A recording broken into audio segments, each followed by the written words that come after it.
Welcome back, folks. Deutschland in. Well, it's done. Got it installed. Had to peel that back and sync up the Velcro slip there.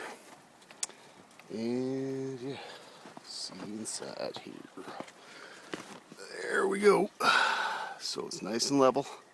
Had to put some shims underneath here to make sure that it was perfectly balanced. And we'll give it a test run later this evening. So yeah, I'm quite pleased with this project. It's turned out pretty well despite all the issues.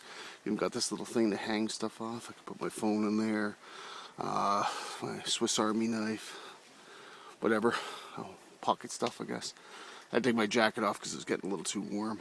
And yeah, I got my Russian bear hat back there in the corner. So yeah, I'm quite pleased. So Deutschland signing off. Peace out.